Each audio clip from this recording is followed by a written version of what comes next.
So like they're just picking bad heroes into the enemy team's composition. So they need to get a better draft. And every time Echo Fox is drafted, they have lost draft almost every game that I've watched. Yeah, so they need to consider what their opponent is picking as well as what they want to play in these games. Vox and Baron going to be taken off of the table already. Vox we've seen banned quite a lot across the course of this series. And Yeah. like it feels like heavy priority on Vox considering things like Grumpjaw, things like Grace as well are slipping on through. Yeah, they're going to go ahead and pick up the Grace here. This does leave Grumpjaw, Lyra open.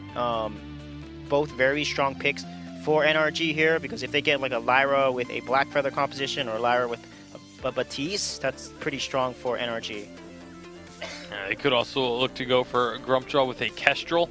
Have that weapon Grumpjaw with the Crystal Kestrel. We've seen, I've seen a couple games in the Challengers where the Grumpjaw Kestrel combo comes through, and you spit someone out from the stuff right into an active camo trap. There's just nothing you can do, but they are gonna go for the glaive on the side of NRG. So we just saw Echo Fox run the glaive into the Grace. Yeah, you can hear how excited Suijay is this about this is a pick. Comfort pick. They are picking Comfort, and I think Super Shy can only play Glaive lane or something, and he doesn't play anything else because he can't get Vox. Actually, no, it's not Super Shy. This is NRG, sorry. Glaive into Grace again. We'll see how this will work. Hopefully, it's not a weapon Glaive. It's hopefully a more of a CP Glaive, so he's more mobile to play around the Grace. So let's see how this is going to play out. Finn is picked up. Finn is actually good against Grace because he provides that fortified health like company, and then he can stun her. He can quibble her when she's trying to channel Divine Intervention, or even use her B to stun the enemy team, unless she overdrives it, which is not often. Yeah, you pretty much only overdrive the Holy Nova on Grace if the opponent has a fair bit of CC, like a Glaive and a Finn. This could be one of those games where we see a Holy Nova be overdriven, and I'm a little bit iffy on the pick just because it's going to depend very heavily on what their third selection is. It shows me that they're going to want to pick up something that's fairly squishy and a very backline fighter, because otherwise you have these two heroes that can peel really well. Maybe something like a Samuel is going to be the third pick, but you're sort of telegraphing that your third pick is going to be this backline fighter that you're trying to protect. And so now it says to Echo Fox, get some dive or get some long range. They're going to go ahead and grab that Kestrel. Yeah, I was going to suggest Kestrel could maybe fulfill that role for NRG, but it's going to be taken away by Echo Fox. So that's going to be kind of stolen out of the hands of Juan Hernandez. And we know how much he loves to play. Could be a Kestrel Black Feather here if they want to deny Black Feather from Lightning T potentially here, or they can take. They can actually take. There's also Samuel. So Samuel is also a good pick here. So they're going to go with Celeste, which is good when she reaches level 8 because she outranges and can poke out the Finn. But double squishy into a Glaive. And if they pick like another quick assassin that can get on both these carries, then Echo Fox is going to be in trouble here. So let's see what NRG is going to decide. We'll see what they're going to go with on this one. Taka probably, to I finish bet. off the competition. I would actually really love to see a Sky for Lightning T. It's just a it's hero. banned. Oh, it is. Oh, it is banned. Yeah. Right. So, but I'm Taka would just be not used to interesting. Sky being banned. It's only banned against Lightning T. That's why. But it's not often that you see Sky bans coming through. In fact, looking across the bans of this game, it's interesting. Grumpjaw is still open. If the Glaive went into lane, Grumpjaw could be something they went with. That's true. Batiste also wide open as well. Scarf. Scarf is creeping in, man. Scarf is like the pick to watch drafts, right man, now. These drafts are so off meta. It's going to be fun to watch. There's definitely some interesting drafts happening right now. Glaive and Scarf alongside a Finn, and then you got Celeste Kestrel alongside Grace. Pick rate up to 10% for Scarf right now and a 50% win rate. Well, I'm a big fan of the Scarf pick. We'll see whether it's going to pan out for these guys. What are you guys thinking about these compositions? I'm thinking that they're very interesting compositions. That's what I'm thinking. But I like the engage ability of NRG with the Glaive. If they can knock either the Kestrel or the Celeste out of position and then just throw down a goop underneath them, there's not really many options for escape for those two heroes. So it's going to rely very heavily on this Grace to be able to keep them alive. Well, I mean, if you've got to rely on a Grace, you're probably in a good spot because Grace is pretty reliable. Sweet Joe, Oh, so Finn is big and tanky. He can absorb the glimmer shots that are coming out from Kestrel, and all NRG needs to do is neutralize either Celeste and Kestrel, and they're going to win the fight. And like Bacon said, a goop with a glaive afterburn is going to be detrimental. Yeah, it's going to really burst through health bars, and it'll be a real struggle to deal with that. We'll see how this one's going to pan out. I want to get your predictions coming on into this one. Do we think NRG can finish this out 2-0, or do we think we're going to be going to a third game? We'll start with you, Bacon. Celeste is not going to be able to pressure the Scarf in the early game. Scarf's going to get to late game. When it's Scarf in late game, Scarf wins. So is that, give me a straight up 2-0 or? Yeah, NRG. NRG. Yeah, because they're not going to be able to pressure the Scarf. I agree. On top of that, Grace, when she goes in with the Benediction, she leaves open both carries for a range, and then Glaive can just off the burn past her and get onto Celeste or Kestrel. Grace does not work with this composition. You need someone to dive with her. Okay, well, we'll see if that's going to be the case. 2 for NRG on this one. We want to know who you guys are voting for as well. Hashtag Vainglory8. Let us know your opinions of the matchup. But it's time to jump into the map potentially one last time. We'll see. But it's NRG up against Echo Fox. Almost seems here, Scoundrel, that you could swap the captains to the opposite compositions and everyone would be slightly more happy, because Finn generally likes to go with 2 ranged, Grace generally likes to go with, you know, a dive buddy, and both these compositions have kind of reversed the captain choice. I'm going to throw something out there that I think is a little different. I know it's not often that I like to disagree. But I think Grace actually holds a lot of power as a peeling captain as well, especially if you use that Holy Nova, especially after the afterburn comes through from the glaive. Wait a second, Bradley. Bradley doesn't steal it, and now he will pop his boots and become a fast Finn. So Bradley loving his boot start on his captains. I like that move from Echo Fox, because if you start the Elder Treant, you basically eliminate the prospect and you move back towards the backside of the jungle. You basically eliminate the prospect of having to get locked into a level 2 duel. And that is, I think, after last game, something that Echo Fox didn't want to find. So they basically eliminated the prospect by getting a 3-man Elder Treant in the mid. That means that you don't get locked in the middle at level 2. And you don't actually get punished too heavily for it either. So they sort of basically took a very safe way of starting this early jungle. I think people often forget that, yes, Grace is supposed to dive, but she's also pretty good at getting directional holy shields and obviously full holy shields onto very key targets. If you use your A when the glaive looks to go in, then you could essentially limit damage that glaive can do in those kind of situations. Oh no, Slater. Slater's just face-checked a bush that he did not want to be part of, but that shield has kept him alive for now. The Spitfire connects, but he's gone, and a core collapse onto 1 means he is a goner. Super Shot finds the snipe with the Kestrel, gets him back with his own champ, and that's going to be Echo Fox taking first blood. Yeah, actually, Slater did a really clever move. He used his Benediction onto a minion to get him out of there. And obviously, like you said, the full Holy Shield able to reduce enough damage to keep him alive through that period. And again, I think people are underestimating how impactful Holy Shields can be at protecting key targets. That's a 40% damage reduction before any CP has been built. And if Slater does decide to pick up a Shatterglass, you get an even further percentage damage reduction. So I think, you know, the directional Holy Shields from Benediction and the full Holy Shield from the Divine Intervention, they should be respected about the amount of damage that they can sort of limit onto targets. It'll work similarly to Polite Company in a way, the way that it's just going to be limiting damage onto those key targets. Also, you've got to remember that you want to group up around a Finn, and that's a really good way for Celeste to get good value, good value supernovas out of her Heliogenesis. True. I think that there is a potential perhaps for Slater to play this Grace a little bit differently to what we've been seeing in competitive.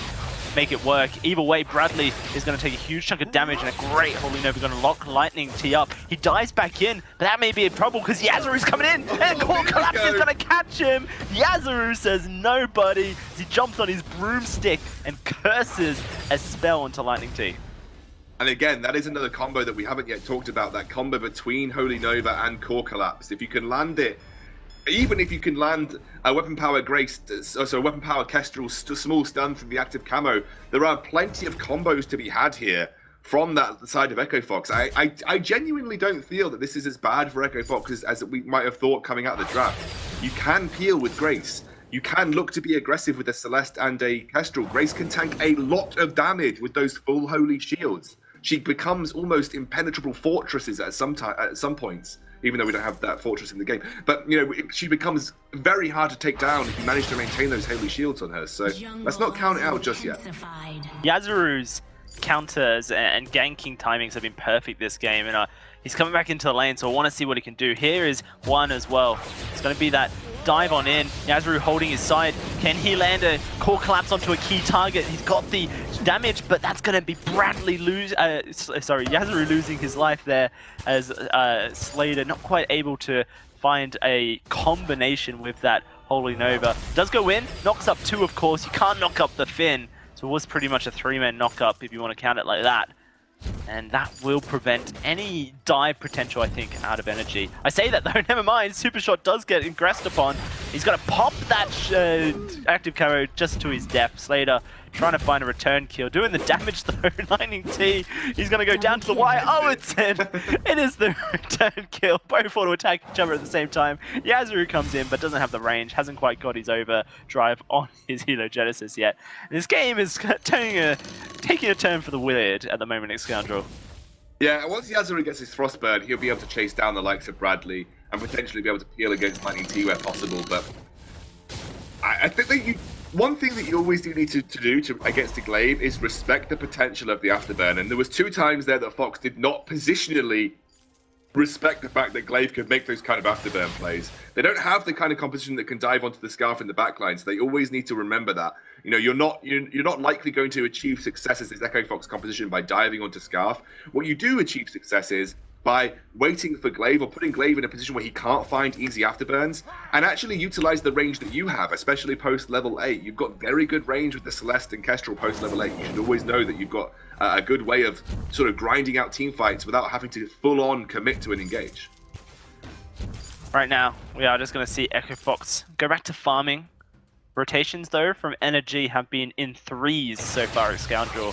Really wanting to try and force the issue here with their composition, catch someone out, and then, you know, move like that.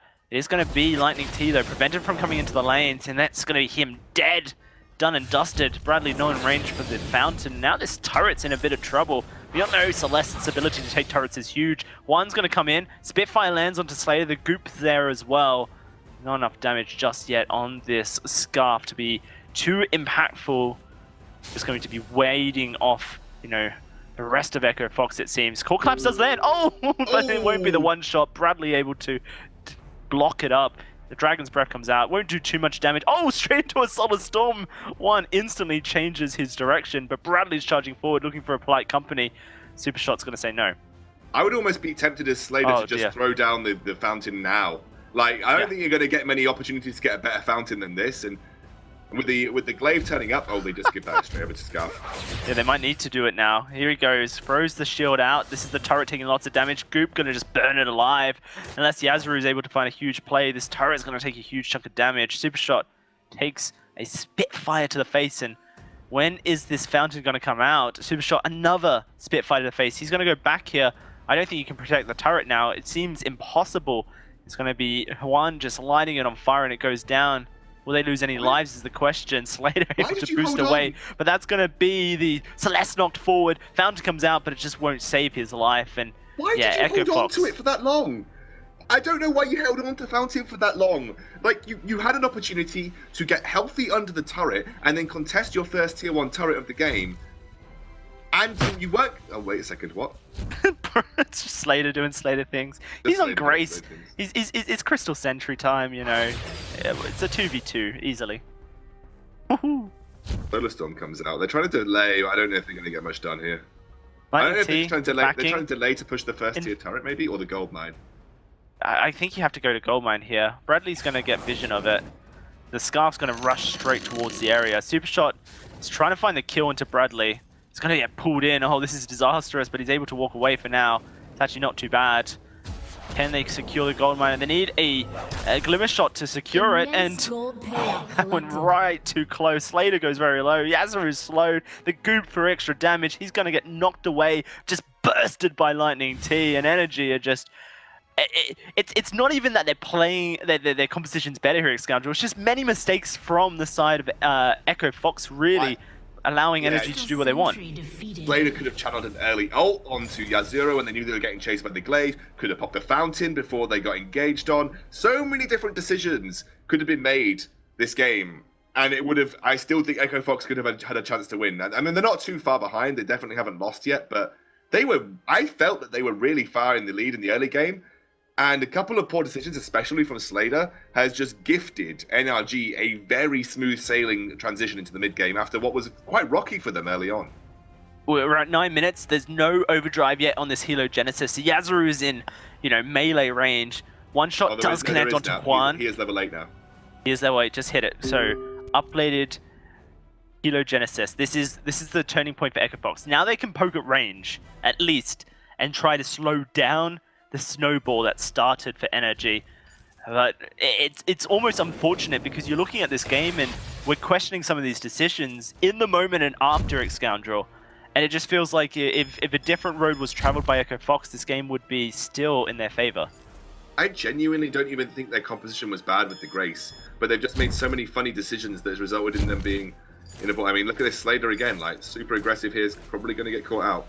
Yeah, he's going to get slowed on down, and Juan's going to walk forward. Does miss the Spitfire, but the Blight Company pulls him back on in. He has an ult! Use your ult! You have to! Fountain comes out. He's just going to continue running, but this is him dead for sure. There's no way he is able to survive. And that's going to be Juan walking straight into a death trap, maybe? Yazaru going to take a lot of damage. Juan walking forward. That's Yazaru dead. That's super shot. Dead. Double shot comes through for the Scarf. And Juan going to just clean up. Okay, I mean, you can theory craft all you want about how compositions should be played, but if you just play bad, you just play bad. Sentry defeated. It's worth noting, right? Erwin's not playing at the moment. This isn't Echo Fox's starting roster. This is Echo Fox's, substitute coming in. So straight off the bat, they're at a disadvantage. Yazaru gets blown up there. He's meant to be in the lane, I believe. Erwin meant to be in the jungle. So you've got players playing in roles that... No, look, I agree. This is an Echo Fox roster not at full strength, but I felt that they were in pretty good command of the early game, and they made a couple of key decisions that were not... I mean, okay, I don't like saying the word bad. I mean, I feel really bad when I say it, but that weren't optimal, and it's resulted in NRG having an easy time after that first tier 1 turret take of just grabbing everything on the map. Almost everything apart from that gold miner, and they've been unchallenged by it. Some of the combos that Fox were pulling off in the early game were fantastic, and somehow they collapsed. Maybe under their own weight of expectation of doing well in this series, they have collapsed. It feels like that though, when you have a team that has less synergy than the other.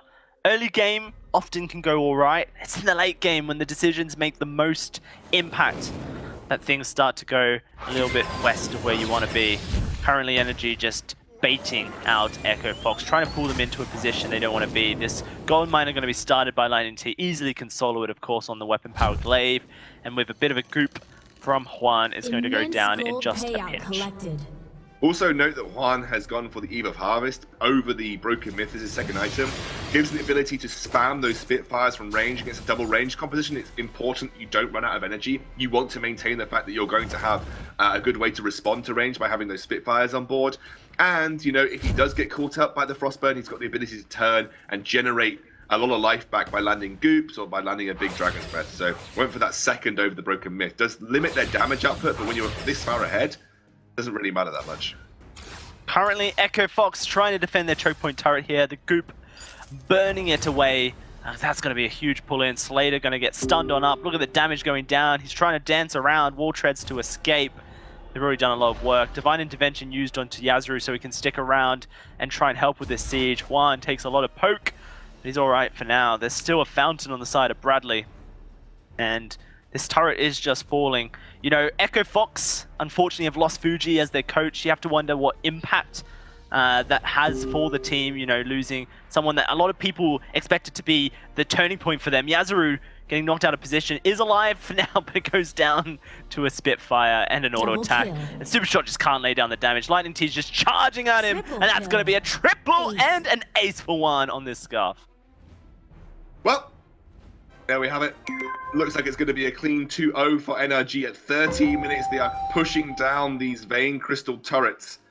And I don't even think if the response from Echo Fox is going to be quick enough. Nope, not even got all members alive. It's going to be a quick Vein Crystal take by NRG to close the series out 2-0. Very clean stuff from NRG here, able to pull it over their opponents. But, you know, I think the good, like if you're going to have a silver lining out of this Excalibur, there's potential out of the Echo Fox roster still. You know, if they clean up their act, if they clean up some of their odd decision making, then potentially they can take games like this when they probably should have.